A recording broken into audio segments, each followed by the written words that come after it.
Afternoon. आज हम पढ़ने जा रहे हैं एक्टिव टू पैसिव में गोइंग टू बी।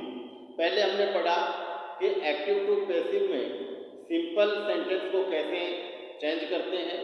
उसके बाद में हमने पढ़ा डबल ऑब्जेक्ट को कैसे बनाते हैं।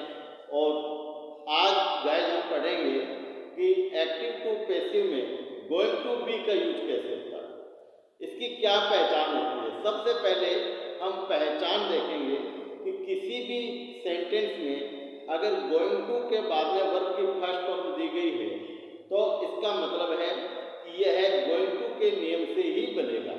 तो सबसे पहले हम देखते हैं कि इसकी क्या पहचान है। तो पहचान है भाई, कोई भी वाक्य जो है उसमें यानी वाक्य में गोइंग टू के बाद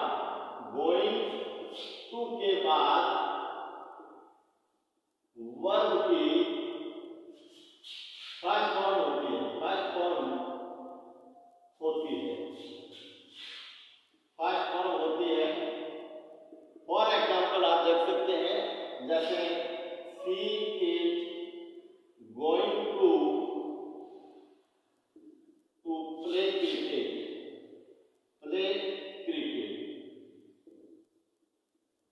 यहां हम देखेंगे कि गोइंग टू दिया हुआ है, उसके बाद में वर्ब की फर्स्ट फॉर्म दी हुई है। तो साथियों, आपको इस बात का ध्यान रखना है, अगर वाक्य में गोइंग टू दिया हुआ है तो इसमें जो हेल्पिंग वर्ब आएगी वो इज, आर, एम, वाज या फिर वर आएगी। लेकिन इज, आर, एम, वाज, वर जो आ रहा है उसमें बीइंग नहीं लगेगा। जैसा कि हमने पहले टेबल बनाया है कि भाई इज, आर, एम, वाज, वर है, उसमें बीइंग जुड़ेगा। लेकिन जैसे ही गोइंग टू की पहचान आप कर लेंगे तो हेल्पिंग वर्ब में कोई बीइंग नहीं लगेगा।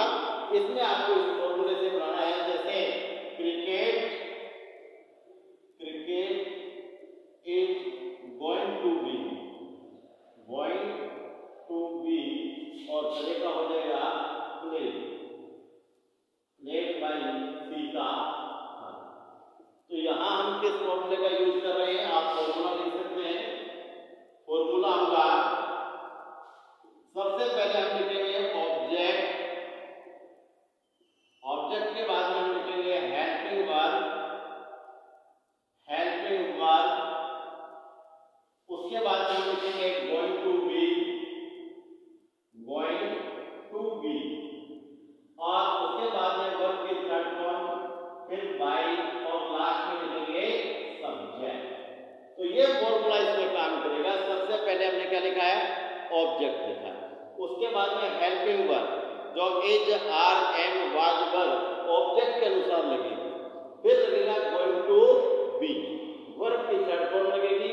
और फिर जैसे ही हम ऑब्जेक्ट लिखने वाले हैं यानी एक्टिव का जो सब्जेक्ट है वो यहां जाएगा तो पैसिव का ऑब्जेक्ट बन जाएगा। उससे पहले प्रीपोजिशन लगेगा बाय। तो ये हमारा बहुत ही सरल सा एक कंसेप्ट है कि भाई अगर वाक्य के अंदर गोइंग टू दिया गया है तो आप उसकी पहचान करेंगे और उस पहचान करने के बाद आप बड़े आराम के साथ इसको बना सकते हैं। एक और एग्जांपल लेते हैं, जैसे you are going to eat a mango. आप देखेंगे कि ये हमारा ऑब्जेक्ट है और हमारी पहचान गोइंग टू के बाद में वर्ब दी हुई है। तो हम इसको कैसे बनाएंगे, ए मैंगो इज गोइंग का हो जाएगा गोइंग टू बी, वर्ब एक का हो जाएगा इटन बाय यू। तो ये एक निश्चित फॉर्मूले के तहत आपको गोइंग टू बी का प्रयोग करना है। बहुत ही सरल सा काम है। जब भी आपको लगता है कि इस वाक्य के अंदर गोइंग टू दिया हुआ है और गोइंग टू के बाद वर्ब की फर्स्ट फॉर्म दी गई है तो हमें इस फॉर्मूले के अनुसार आपको चेंज करना है। सबसे पहले ऑब्जेक्ट, उसके बाद helping verb, going to be, verb की थर्ड फॉर्म, प्रीपोजिशन बाय और उसके बाद में सब्जेक्ट। तो ये हमारा था गोइंग टू बी का। एक बार फिर देख लेते हैं। गोइंग टू बी की पहचान है कि वाक्य में गोइंग टू के बाद वर्ब की फर्स्ट फॉर्म होती है और जब हम इसका पैसिव वॉइस बनाएंगे तो इसमें इस फॉर्मूले का प्रयोग करेंगे।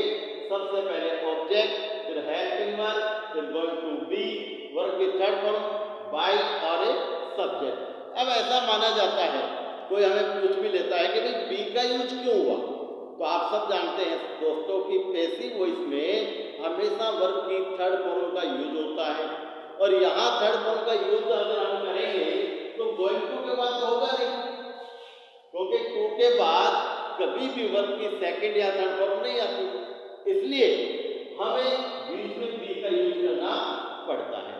तो यहाँ बी क्यों लगाते हैं, क्योंकि पैसिव वॉइस बनाने के लिए वर्ब की थर्ड फॉर्म मैंडेटरी होती है, कंपल्सरी होती है, इसीलिए हम इसमें क्या करते हैं, बी का यूज करते हैं, और इसी कारण इसको गोइंग टू बी का एक्टिव टू पैसिव कहते हैं। तो ये हमारा एक्टिव टू पैसिव था, गोइंग टू बी।